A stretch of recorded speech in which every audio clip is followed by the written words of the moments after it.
Oi gente, tudo bem com vocês? Sejam todos bem-vindos ao meu canal, Sueli Santos.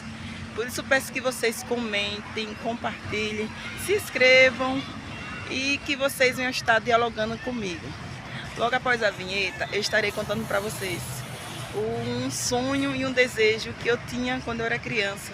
Que muitas das vezes a gente pensa algo de uma coisa ou de uma pessoa e quando a gente passa a ter, a usufruir aquilo, nem sempre é o que nós pensamos. Logo após a vinheta. Quando eu era criança, eu tinha um sonho de comer um morango.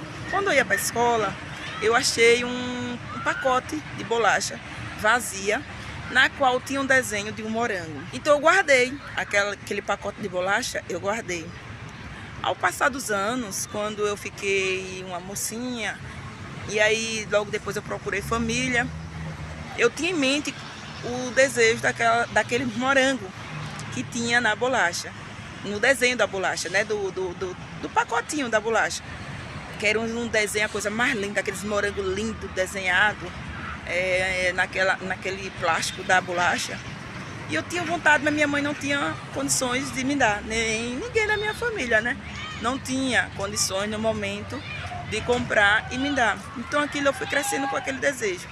Quando eu casei, na época quando eu casei, em que eu fui para feira, fazer a feira, que antigamente no norte a gente vai para feira, não é no supermercado. Geralmente é para feiras livres. E aí eu vi os morangos lá. Eu falei, hoje eu levo esses morangos. Quando eu comecei a comer os morangos, não era aquela coisa tão desejada o quanto eu tinha no desenho. Fiquei na minha mente, caramba, nem tudo que a gente pensa é. Gente, na minha mente eu tinha um morango como se fosse a fruta do século, entendeu?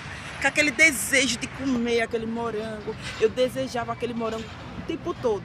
E quando eu passei a ter condições de comprar o morango, é bom o morango? É, mas não é tão bom quanto o desejo que eu tinha quando eu era criança. E aí eu fiquei imaginando, tá vendo como é as coisas? Quando a gente não tem, a gente imagina e as coisas são boas. Quando a gente tem, nem sempre é o que a gente imagina. Do mesmo jeito são as nossas vidas. Às vezes a gente está com condições menos e a gente, poxa, eu queria tanto ter uma vida igual a de fulano, né? Mas quando você passa a ter uma vida igual a de fulano, você vê que a sua vida anterior era melhor.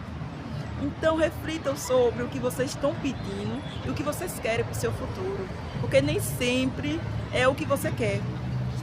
Nem sempre o que você quer é o que você imagina. Eu imaginava um morango de um jeito e era de outro jeito. Por isso peço que vocês comentem, compartilhem e que vocês digam o que você achou da minha história. E se vocês também já passaram por alguma história dessa. Porque eu passei por isso. Não só isso, como outras coisas. Quando eu era criança, eu necessitava muito das coisas. Meus pais são pessoas humildes, que nunca deixou a gente pedir, mas eles lutaram pra caramba, pra permitir que a gente tivesse uma vida digna, pra gente não precisar nem estar passando fome. Mas a gente sofreu, então a gente não passou fome, mas passamos dificuldade. Eu entendo que passar fome é você não ter o que comer, e dificuldade é você querer ter coisas que você não pode. Né? Então muitas das vezes vejam o que vocês querem para a vida de vocês, vocês reflitam, porque tudo que Deus permite é maravilhoso. Então vamos parar de imaginar muitas das coisas que não é para o nosso momento e viver o que nós temos, entendeu? Porque eu passei a entender que se a gente analisar o que temos no nosso dia a dia, tá ótimo, tá maravilhoso. Beijo!